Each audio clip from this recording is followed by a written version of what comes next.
Bonjour à tous et bienvenue sur Déclic Numérique dans cette nouvelle vidéo. Aujourd'hui un petit peu de revue matérielle puisque je vais vous présenter le Panasonic Lumix G90. C'est parti.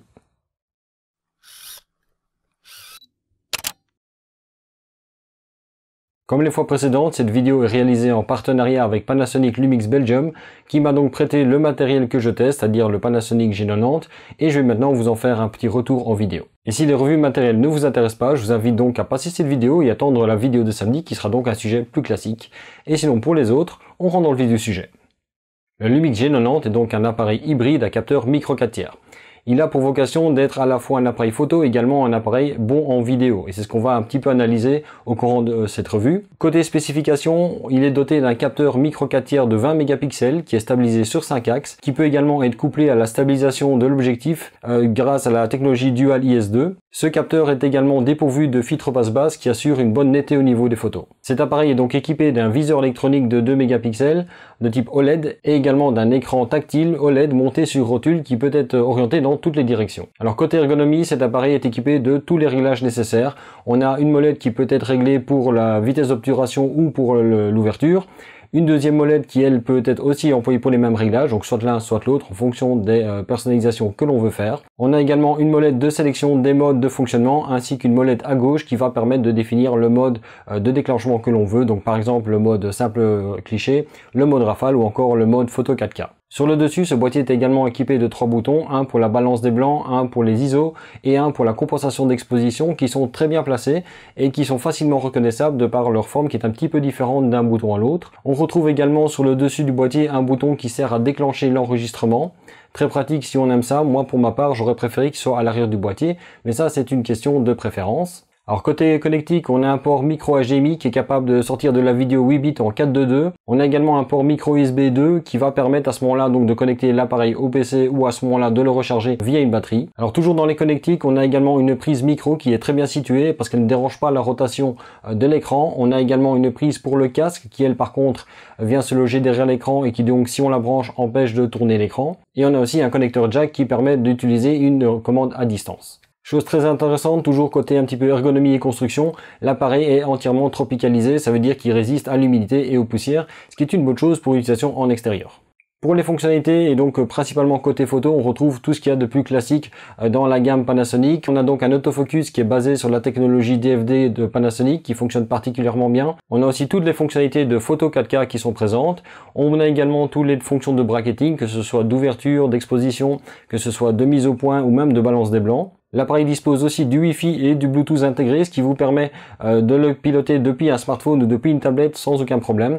L'application Panasonic fonctionne d'ailleurs très bien. Je vous mettrai un lien dans la description de la vidéo vers la vidéo de Pierre des éleveurs de pixels qui parle d'ailleurs dans sa vidéo du G90 de l'application en elle-même, donc je vais pas refaire ce qu'il a fait. Je vous invite à aller voir sa vidéo si vous voulez en savoir plus à ce sujet-là. Alors côté déclenchement, on a l'obturateur mécanique qui peut être réglé entre un 4 millième de seconde et 60 secondes, mais on peut également aussi utiliser l'obturateur électronique qui lui peut être réglé entre un 16 millième de seconde et 1 seconde si je ne dis pas de bêtises. Côté rafale, on a une rafale maximum à 9 images par seconde en focus fixe et en AF continu, à ce moment-là, on arrive à 6 images par seconde. Côté vidéo, on retrouve également beaucoup de fonctionnalités parce que c'est clairement ça qui a voulu être mis en avant ici. Donc on a un appareil qui offre de la vidéo 4K, mais malheureusement, ce n'est pas de la 4K plein capteur, c'est de la 4K avec un crop de 1,26 fois. On peut également filmer bien sûr en Full HD et là jusqu'à 120 images par seconde, mais également avec des compromis. Je reviendrai également là-dessus aussi. Et chose très intéressante pour ceux qui veulent vraiment avancer en termes qualitatifs dans la vidéo, l'appareil intègre aussi bien les profils Cinelike V et D classiques sur les appareils Panasonic,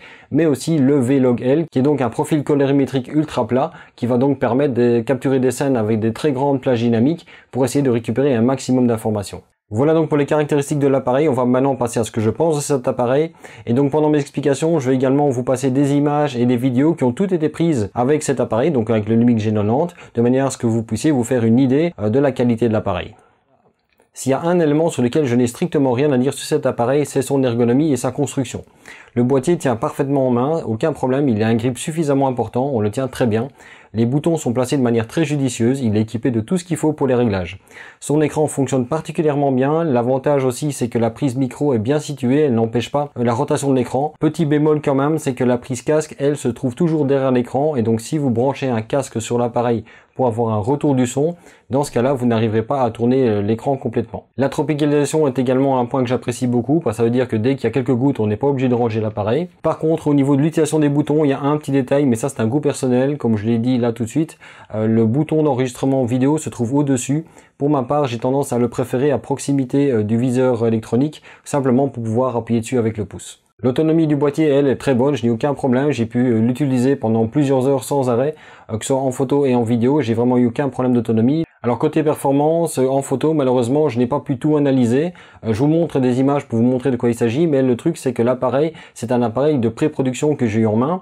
Et du coup, ça veut dire simplement que cet appareil n'est pas encore sur le marché. Et comme il n'est pas encore sur le marché, les logiciels de développement en RAW n'acceptent pas encore les fichiers de l'appareil. Et donc ça, c'est un retour que je pourrais éventuellement faire plus tard. Alors quoi qu'il en soit, les photos que j'ai prises avec sont très bonnes. D'ailleurs, ça m'a permis de tester le 12-60 mm kit qui était fourni avec. Alors c'est pas la version Leica à grande ouverture, c'est le f3.5.5.6 standard que j'ai avec. Cet objectif a un très bon piqué, j'ai vraiment eu aucun problème avec. Forcément, l'ouverture est un petit peu limitative, mais côté qualité d'optique, il se comportait très bien.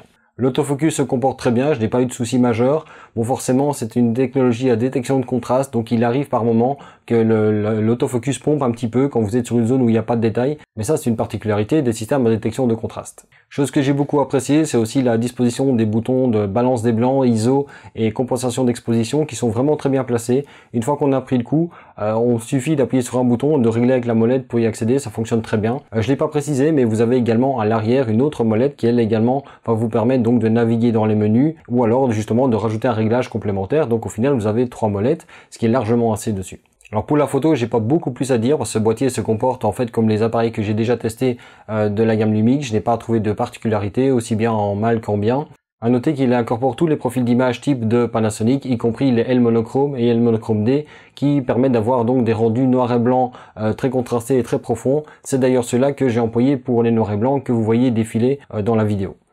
Alors côté vidéo, j'ai un petit peu plus à dire que côté photo, simplement parce que j'ai pu faire beaucoup plus de tests puisqu'on n'est pas dépendant des fichiers RAW, mais aussi parce que ce boîtier, je l'envisageais comme un remplacement de caméra que j'emploierais pour filmer mes vidéos, et donc je l'ai analysé sur ce point de vue-là. Alors côté de la qualité d'image, j'ai pas grand chose à dire, ça fonctionne très bien, c'est pas ce qu'il y a de meilleur parce que forcément l'appareil ne sort que des vidéos 8 bits. Si vous voulez vraiment de la qualité ultra, il va falloir passer une gamme au-dessus et dans ce cas-là, vous allez plutôt aller regarder du côté du GH5 ou du GH5S ou d'un Alpha 7 III, peu importe. En tout cas, des boîtiers qui sont pas du tout dans la même gamme de prix. Faut pas oublier que ce boîtier est annoncé à un tout petit peu moins de 1000 €. Alors en termes vidéo, pour moi, ce boîtier n'a pas répondu à mes attentes pour un critère principal, c'est que la vidéo 4K n'est pas une vidéo 4K plein capteur, c'est une vidéo 4K qui est croppée. Ça veut dire qu'on a une réduction du champ de vision. Ce facteur de crop est de 1,26 fois ou 1,25, quelque chose comme ça. Ça veut dire que pour une focale équivalente à 24 mm, vous n'avez plus qu'un équivalent de 30 mm. Et comme moi, je n'ai pas beaucoup de place, notamment pour filmer, là, l'appareil est quasiment à bout de bras, ça devient très limitatif pour moi. Je voudrais plutôt avoir quelque chose où j'ai plus de latitude, d'autant plus qu'en micro 4 tiers, avoir des courtes focales est assez difficile puisqu'on a déjà un capteur qui est très petit à la base. Ceci dit, la qualité de la vidéo est quand même très bonne, donc si le but n'est pas de filmer de près, que vous voulez filmer simplement des scènes, ça peut très bien fonctionner.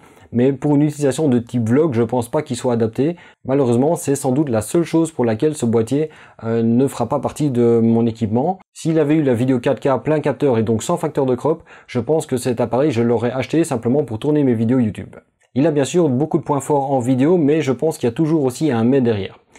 Par exemple, vous avez le profil Vlog L qui est intégré. Ça, c'est une excellente chose. D'ailleurs, c'est assez bizarre de l'avoir intégré sur un appareil de cette gamme-là, alors que sur des gammes supérieures, il faut payer un supplément pour le faire. Donc, si vous voulez travailler en Vlog avec un boîtier qui n'est pas inabordable, ce boîtier peut être bien fait pour vous, à condition que le facteur de crop ne soit pas rédhibitoire. Alors côté vidéo, toujours, on a quelque chose d'intéressant, c'est que l'appareil permet de faire de la Full HD jusqu'à 120 images par seconde. Par contre, malheureusement, dès qu'on passe en haute vitesse, on perd pas mal de réglages. Et ça, c'est un compromis, je pense, qui a été fait, mais que je trouve un petit peu dommage. Donc dès que vous passez en 60 images par seconde, 90 images par seconde ou 120 images par seconde, vous passez à ce moment-là dans un mode créatif, où le seul réglage que vous avez sur l'appareil est la compensation d'exposition.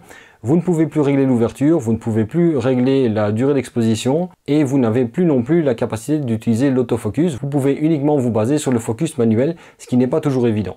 Alors, autre chose très intéressante pour ceux qui veulent filmer, cet appareil permet de filmer en Full HD en durée illimitée. Et l'appareil permet également de filmer en 4K en durée illimitée à condition qu'il soit alimenté sur batterie. Vous êtes limité, si je ne me trompe pas, à une durée de 60 minutes.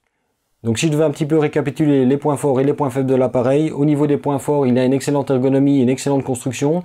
L'appareil est tropicalisé, ça c'est vraiment quelque chose de super. On a un écran articulé tactile qui fonctionne particulièrement bien, donc ça permet de faire des prises de vue dans des positions parfois un petit peu difficiles. On a tous les boutons de réglage qui sont à portée de main. Petit bémol pour moi pour la position du bouton d'enregistrement, mais ça de nouveau c'est un goût personnel. On a l'intégration du profil Vlog qui va donc permettre d'enregistrer des scènes avec une grande plage dynamique. Dans les points faibles, la 4K est croppée et donc ça ne veut dire que vous ne profitez pas de la totalité du capteur et donc ça veut dire que ça réduit le champ de vision de votre appareil. Autre chose dommage, c'est que quand on passe en haute vitesse, on n'a plus aucun réglage disponible à part la compensation d'exposition et on est même obligé de faire la mise au point manuelle.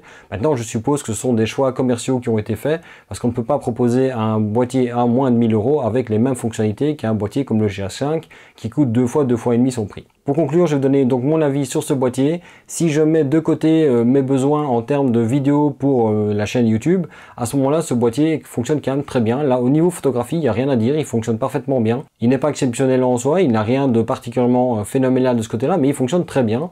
C'est un bon boîtier en photographie, il y a forcément meilleur. Si vous voulez meilleur, il faut aller chercher dans la gamme au-dessus, c'est-à-dire au niveau du G9 que j'ai en test d'ailleurs pour l'instant. En vidéo, il fonctionne très bien aussi, mais forcément avec des compromis, sûrement dû au prix, puisqu'on a un crop au niveau de la 4K qui pour moi est rédhibitoire, mais ça va dépendre de votre cas. Au niveau de la Full HD en haute vitesse, elle est présente, mais avec des limitations au niveau des réglages que l'on peut faire. De nouveau, je pense que ce sont des choix commerciaux qui ont été faits. Est-ce que ces choix sont judicieux? Je suis pas sûr. Pour ma part, j'aurais préféré un boîtier qui ne filme peut-être pas à 120 images par seconde, peut-être qu'à 60 images par seconde, et en contrepartie, peut-être avoir de la 4K sur le plein capteur. Si c'était le cas, ce boîtier répondrait à mes attentes. De nouveau, le problème c'est de savoir si ce boîtier va vous permettre de faire ce que vous voulez avec. Je pense que ce boîtier vient se caler en fait entre la gamme photo et la gamme vidéo, c'est-à-dire qu'il a tout ce qu'il faut pour faire de belles photos, il a également tout ce qu'il faut pour faire de la vidéo, mais avec des compromis surtout côté vidéo, donc c'est plus pour moi un appareil pour des photographes qui veulent se mettre à la vidéo qu'à des purs vidéastes. Pour les purs vidéastes, je leur conseillerais sûrement d'aller dans du plus haut de gamme. En tout cas, je pense que c'est un boîtier qui offre un très bon rapport qualité-prix, puisque pour un boîtier à moins de 1000 €, vous avez quand même un très bon appareil photo, et en plus de ça, des fonctionnalités vidéo assez avancées, toujours avec des compromis bien sûr, et vous avez en plus de ça un appareil qui est tropicalisé, et qui a tout ce qu'il faut pour répondre à une multitude de situations. Voilà donc pour cette présentation et revue du Panasonic Lumix G90. J'espère que cette présentation vous aura plu. Si vous avez des questions sur le boîtier ou sur son utilisation, n'hésitez pas à le faire dans les commentaires, j'y répondrai toujours avec grand plaisir. Quoi qu'il en soit, si cette vidéo vous a plu, comme d'habitude, likez-la, commentez-la, partagez-la. N'hésitez pas à vous abonner à la page Facebook de Déclic Numérique, il y a le groupe Facebook de Déclic Numérique, il y a le compte Twitter de Déclic Numérique et mon compte Instagram. Vous retrouvez les liens de tout ça à la fois dans la description de la vidéo, mais aussi dans la bannière de la chaîne. Et sinon, moi je vous dis à samedi pour une nouvelle vidéo sur Déclic Numérique.